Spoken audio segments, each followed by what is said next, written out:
ఈ నిశ్చితార్థం జరగడానికి వీల్లేదు.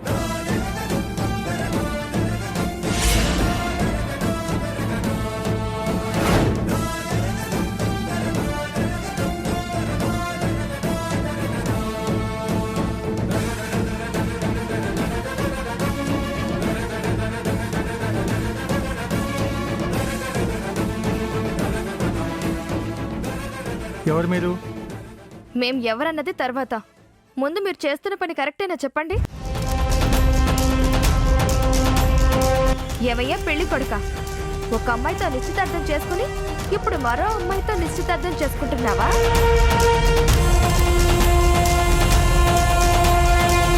ఇలా ఎన్ని నిశ్చితార్థాలు చేసుకుంటావు? బావగారు, వాళ్ళు మాట్లాడుతున్నది ఏంటండి? ఏంటండి ఇదంతా? ఏయ్, ఎవరు మీరు? మర్యాదగా బయటికి వెళ్తారా లేదా? మర్యాదల గురించి తర్వాత మాట్లాడుకుందాం గానీ, ఒక అమ్మాయితో నిశ్చితార్థం జరిగి పెళ్లి కూడా కన్ఫర్మ్ చేసుకున్నాక మళ్ళీ మరొకరితో నిశ్చితార్థం ఎందుకు చేస్తున్నారు? ఆ సంబంధం నచ్చలేదు, క్యాన్సిల్ చేసుకున్నాం. ఈ సంబంధం నచ్చింది, చేసుకుంటున్నాం. అవన్నీ అడగడానికి నువ్వెవరు? ఇంతకుముందు నిశ్చితార్థం చేసుకున్న అమ్మాయికి అన్నయ్యని. అక్కడ మా వాళ్ల పరువు, ఇక్కడ మీ పరువు పోకూడదని నేనొక్కడే వచ్చాను. లేకపోతే పోలీసులతో వచ్చి మిమ్మల్ని మీ అబ్బాయిని అరెస్ట్ చేయించుండేవాణ్ణి. 10 లక్షల కట్నం ఎక్కువ వస్తుందని అమ్మాయి జీవితాన్ని అన్యాయం చేయాలనుకుంటారా? మనుషులు, మానవ సంబంధాల కన్నా డబ్బే ముఖ్యమా మీకు? మాకు డబ్బే ముఖ్యం. నువ్విస్తావా మాకు? ఇప్పుడు వీళ్ళిచ్చే కట్నానికి 10 రెట్లు ఎక్కువ ఇస్తాను. ఈ సంబంధం క్యాన్సిల్ చేసుకుంటారా? చూడమ్మా, నువ్వు కూడా నా చెల్లెల్లాంటి దానివే. నీ కాబోయే మామగారు ఏమన్నారో విన్నావుగా? వాళ్ళు నిన్ను చూసి చేసుకోవడం లేదు, మీ వాళ్ళిస్తున్న కట్నం డబ్బు కోసమే చేసుకుంటున్నారు. మీకిప్పటికైనా అర్థమైందనుకుంటాను. ఒకరికొకరు నచ్చకుండానే ఈ పెళ్లికి ఒప్పుకున్నారనుకుంటున్నావా? ఏం మాట్లాడుతున్నావు? నేను మాట్లాడడం పూర్తవలేదు, ఇంకా చాలా ఉంది. వినాల్సిన అవసరం మాకు లేదు. నేను చెప్పేది మీకు అవసరం లేదనుకుంటే పోలీస్ స్టేషన్లో పోలీసులు చెప్పేది మీరు వినాల్సి వస్తుంది. డబ్బు కోసం ఇలా ఎంతమంది అమ్మాయిల్ని మోసం చేస్తావు? నేనేం మోసం చేయలేదండి. నేను వద్దని చెప్తున్నా వినకుండా మా వాళ్లే డబ్బు కోసం నన్ను బలవంతంగా ఈ పెళ్లి కొప్పించారు. పెళ్లి కొడుకు వాళ్ళ అమ్మా నాన్నల మాట కాదనలేక ఈ పెళ్లికి ఒప్పుకున్నాడే తప్ప నేనిష్టపడి పెళ్లి చేసుకోవడం లేదన్న విషయం నీకు అర్థమైందా అమ్మా? మీ వాళ్ళు డబ్బు కోసం కకుర్తి పడ్డారనే అనుకుందాం. నీ బుద్ధేమైంది? మంచేదో చెడేదో తెలియకపోవడానికి నువ్వేం చిన్నపిల్లాడివి కాదు కదా. మీ పెద్దవాళ్ల మాట కాదనలేక ఈ పెళ్లికి ఒప్పుకున్నానని చెబుతున్నావు. మరి ఈ పెద్దవాళ్ళని అడిగే పెళ్లికి ముందే అమ్మాయికి దగ్గరయ్యావా?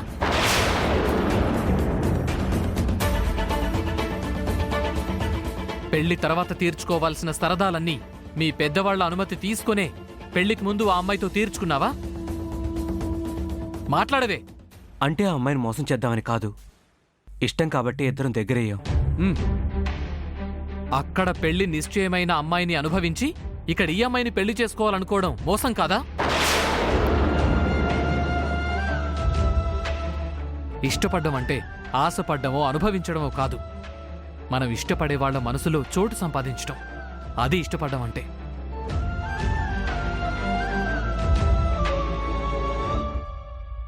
ప్రేమంటే ఆకర్షించడమో ఆరాధించడమో కాదు, ప్రేమించే మనిషిని ప్రాణంగా చూసుకోవడమే ప్రేమ. ప్రేమంటే నువ్విష్టపడే వాళ్ళని సొంతం చేసుకోవాలనుకోవడం కాదు, నిన్నిష్టపడే వాళ్ళని కష్టపెట్టకుండా చూసుకోవడమే ప్రేమంటే. ఒక ఆడది ఓ మగాడికి దగ్గరైందంటే అది కోరిక కాదు, ఆ మగాడే తన జీవితం అన్న నమ్మకం. ఆ నమ్మకాన్ని కాపాడేవాడు భర్త అవుతాడు, కాపాడలేనివాడు అవకాశవాదవుతాడు. మగతనమంటే మీసాలు తిప్పడం, గడ్డాలు పెంచడం కాదు, ఆడతనాన్ని గౌరవించడమే మగతనం. ఆడదాన్ని మోసగించడం మగతనం కాదు, చేతగానితనం. ఏమ్మా, 50 రూపాయల ఖర్చీఫో 100 రూపాయల బ్లౌజ్ పీసో కొనేటప్పుడు కలర్ బావుందా, క్వాలిటీ బావుందా, డిజైన్ బావుందా అని ఆలోచించే మీరు నిన్ను పెళ్లి చేసుకోబోయేవాడు అతని మనస్తత్వం ఏంటి, అలవాట్లేంటి, మంచివాడా చెడ్డవాడా అని ఆలోచించాల్సిన అవసరం లేదా? చూడమ్మా, ఇతను చేసిన మోసాన్ని తట్టుకోలేక, అవమానాన్ని భరించలేక ఆ అమ్మాయి ఆత్మహత్యకు ప్రయత్నించి హాస్పిటల్లో చావు బతుకుల మధ్య ఉంది. ఆ అమ్మాయిని మోసం చేసినట్లే రేపు నిన్ను కూడా మోసం చేయడన్న గ్యారంటీ ఏంటి? రేపు మరొకరు ఎవరన్నా మీకన్నా 10 లక్షలు ఎక్కువ ఇస్తామంటే ఈ నిశ్చితార్థం కూడా క్యాన్సిల్ చేసుకుంటారు. అప్పుడు నీ పరిస్థితి ఏంటి? మీ వాళ్ళ పరువు మర్యాదల సంగతి ఏంటి? ఇలాంటి వాళ్ళని తెలుసుంటే వీళ్ళని మా ఇంటి గుమ్మంలో కూడా అడుగు పెట్టనిచ్చేవాడిని కాదు. సమయానికి దేవుళ్ళ వచ్చి మా అమ్మాయి జీవితాన్ని కాపాడావు బాబు. నీకు చాలా థ్యాంక్స్ బాబు. అది కాదు బావగారు. నోర్మాయ్, ఎవడరా నీకు బావా? మీరిక్కడ ఇంకొక క్షణం ఉన్నారంటే నేనేం చేస్తానో నాకే తెలియదు. పోండ్రా బయటికి. మా నాన్నకి ఎదురు చెప్పే ధైర్యం లేక నేను ఈ పెళ్లి ఒప్పుకున్నాను. నేను చేసింది తప్పే, నన్ను క్షమించండి. ఆ అమ్మాయి అంటే నాకు చాలా ఇష్టం. ఆ అమ్మాయికి ఎలాంటి అన్యాయం చేయను. ఒట్టండి. అయితే నాతో రా. ఒరే కిషోర్, పెళ్లికి ఒప్పుకుంటే ఆశీర్వదించడానికి మీ చేతుల్లో అక్షింతలుంటాయి. అడ్డుపడాలనుకుంటే అరెస్ట్ చేయడానికి అవే చేతులకి సంకెళ్ళు పడతాయి.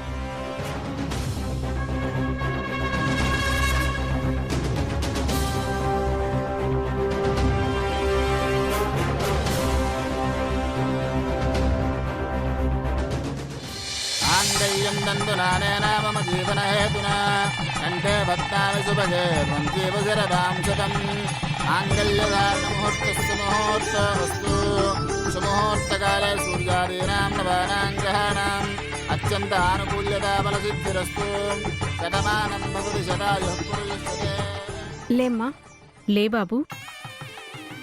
Thank you Mahalakshmi. మామూలుగా మీ పెళ్లి జరుగుంటే ఏ ఫంక్షన్ హాల్లోనూ అయ్యుండేది. అదృష్టవంతురాలివి కాబట్టే దేవుడి సన్నిధిలో జరిగింది. నువ్వేం బాధపడకు. ఈ పెళ్లి జరగకపోయి ఉంటే ఈ అమ్మాయి బ్రతికుండేది కాదు. మళ్ళీ మరోసారి ఎలాంటి తప్పులు చేయకుండా నీ భార్యని జాగ్రత్తగా చూసుకో. నా ప్రాణంలా చూసుకుంటానండి. మాటల్ని చెప్పడం కాదు, జీవితంలో కొన్ని వదులుకోకూడదు. వదులుకోకూడని వాటిల్లో మొట్టమొదటిది ప్రేమ. ఆ ప్రేమని నీ భార్య మీద చూపించు. తప్పులెవరైనా చేస్తారు. చేసిన తప్పుని సరిదిద్దుకోవాలనుకోవడం గొప్ప విషయం. అలాంటి తప్పులు మళ్లీ చేయకుండా ఉండటం ఇంకా గొప్ప విషయం. సరేనండి. మీరిద్దరూ ఒక విషయం గుర్తుపెట్టుకోండి. ప్రేమంటే కోరుకోవడం.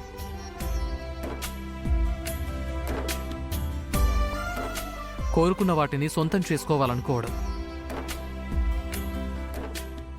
పెళ్ళంటే కోరుకున్న ప్రేమని పంచుకోవడం, కొత్త బంధాన్ని పెంచుకోవడం. ప్రేమకి పెళ్లికి అర్థం ఇదే. దాన్ని గుర్తుపెట్టుకుని హ్యాపీగా ఉండండి.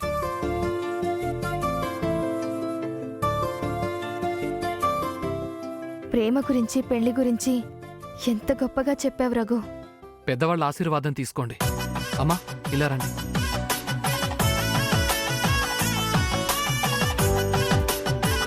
వెళ్ళండి.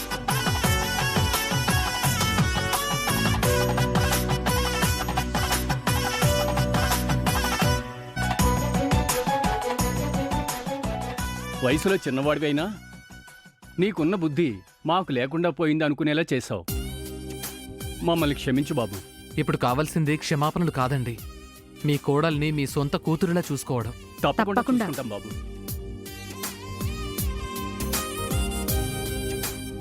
మీ అమ్మాయి పెళ్లి కోరుకున్న వాడితోనే జరిగింది. ఇప్పుడు మీరు హ్యాపీయేనా అండి? డాక్టర్లు మా అమ్మాయి ప్రాణాల్ని కాపాడారు. మీరు మా అమ్మాయి జీవితాన్నే కాపాడారు. మీ రుణం ఎలా తీర్చుకోగలనమ్మా? ఇది రుణం కాదండి, ఒకరికొకరు అర్థం చేసుకోవడం, సమస్యల్ని పరిష్కరించుకోవడానికి ఒకరికొకరు సహకరించుకోవడం. అంతే. అంతే కదా రఘు? అంతేగా?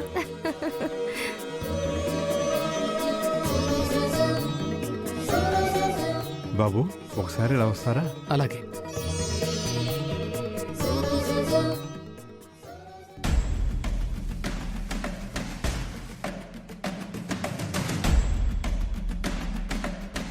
ఏంటండి? మా అమ్మాయికి ఏం జరుగుతుందా అనే టెన్షన్లో ఇప్పటి వరకు ఏం గుర్తు రాలేదు. ఆ అమ్మాయి పేరు మహాలక్ష్మి కదండి? అవునండి.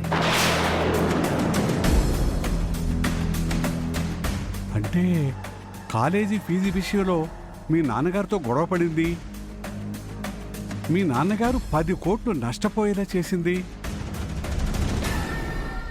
మీ నాన్నగారి మీద కంపెనీ మీద కేసు పెట్టింది ఆ అమ్మాయే బాబు. తెలుసు.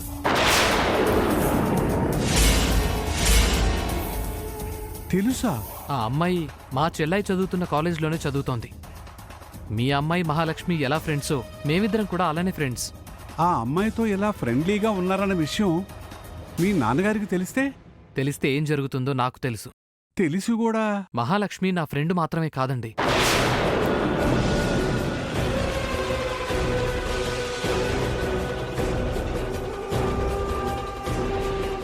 అది సార్ విషయం. అవునా? అవునండి. మహాలక్ష్మి మా సూర్యమామయ్య కూతురని తెలియకముందే ప్రేమించాను. మా 2 కుటుంబాలు మళ్లీ కలవాలంటే మా ఇద్దరి పెళ్లితోనే అది సాధ్యపడుతుంది. దేవుడి సన్నిధిలో నా బిడ్డ పెళ్లి జరిపించిన పుణ్యం ఊరికనే పోదు బాబు. ఆ దేవుడు తప్పకుండా మీ ఇద్దరు పెళ్లి జరిగేలా చూస్తాడు.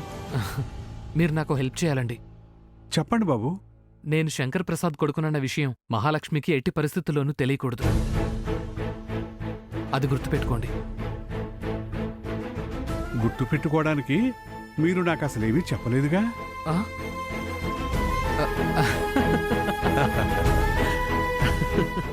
లక్షణం అన్న మాటకి అర్థం ఆ మహాలక్ష్మే అన్నట్టు ఉంది బాబు.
గడియ పెట్టేసింది, ఎక్కడికి వెళ్ళి ఉంటుంది?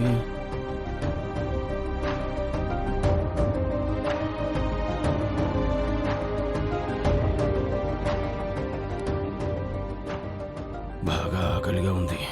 జానికి ఎప్పుడు వస్తుందో ఏమో.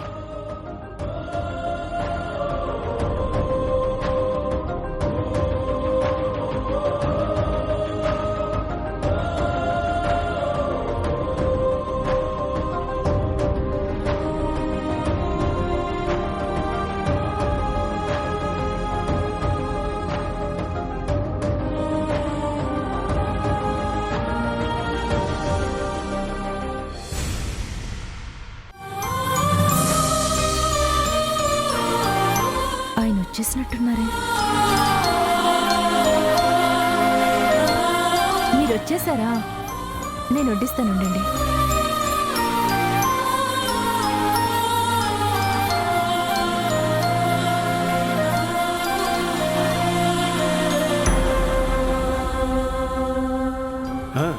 నాకు చోట పని దొరికింది జానకి. అవునా అండి, చాలా సంతోషం. డ్రైవింగ్ పనేనా? డ్రైవర్ పనే, నాకు వచ్చింది అదేగా. అవును, నువ్వెక్కడికి వెళ్ళావు? ఆ, పక్కింటి పిన్ని గారు మార్కెట్కి వెళ్ళొద్దామని పిలిస్తే వెళ్ళానండి. ఇప్పుడు నాకు పని దొరికిందిగా, ఇంకా మనం బాధపడే అవసరం లేదు. కాకపోతే కొంచెం జీతం తక్కువ.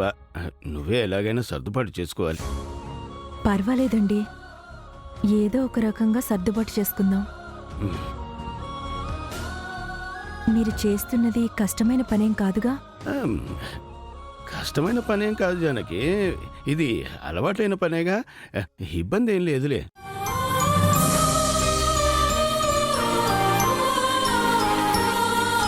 జానకి, ఏంటి నువ్వు బాగా అలసిపోయినట్టున్నావు? అదేం లేదండి, ఎండలో నడిచొచ్చాను కదా, అందుకే. నా మొహంలో అలసట కనిపిస్తేనే అడుగుతున్నారు. ఇళ్లల్లో పనిచేస్తున్నానని తెలిస్తే కోప్పడతారేమో. అవసరాలు గడవాలంటే నేను కూడా పని చేయక తప్పదుగా మరి.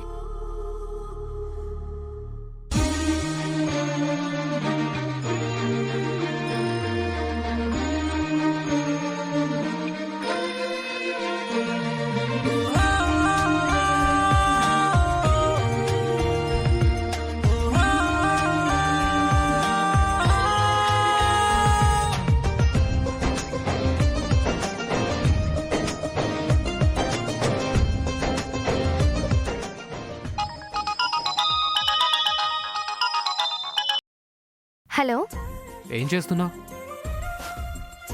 ఎగ్జామ్స్ కదా, చదువుకుంటున్నాను. సరే, బాగా చదువుకో. All the best. Thank you.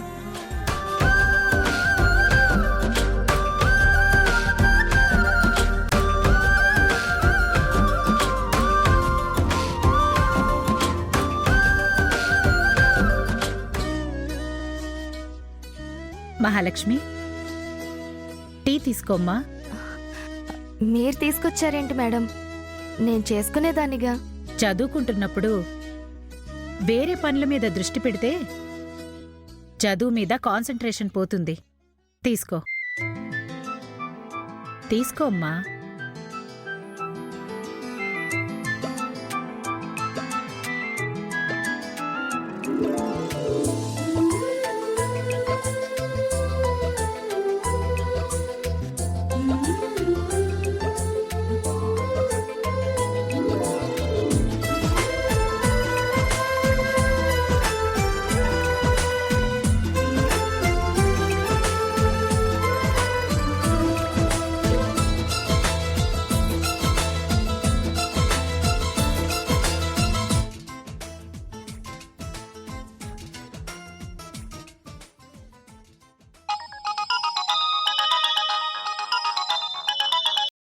Hello, good morning. Good morning. ఈ టైంలో ఫోన్ చేసావేంటి? బ్రహ్మ ముహూర్తంలో లేచి చదివితే చదివింది బాగా వంటపడుతుందని చాగంటి వారు చెప్తే విన్నాను. అందుకే నిన్ను లేపడం కోసం ఫోన్ చేశాను. నేను 2ంటికే లేచి చదువుకుంటున్నాను. Very good. నువ్వు నిద్రపోలేదా? నిన్ను లేపడం కోసం నిద్రపోలేదు. సరే, చదువుకో. Bye.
Morning Mahalakshmi.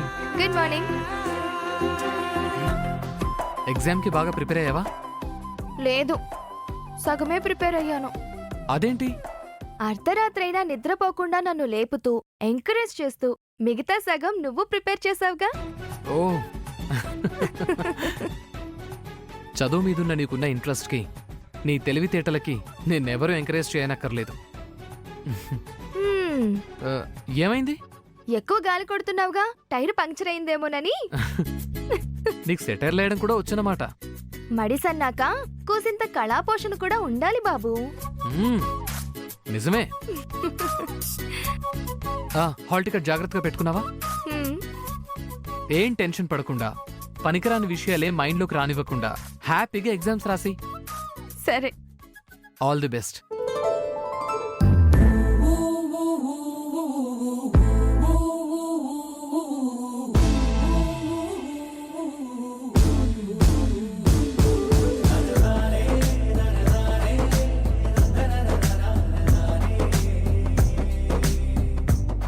Up. Thank you.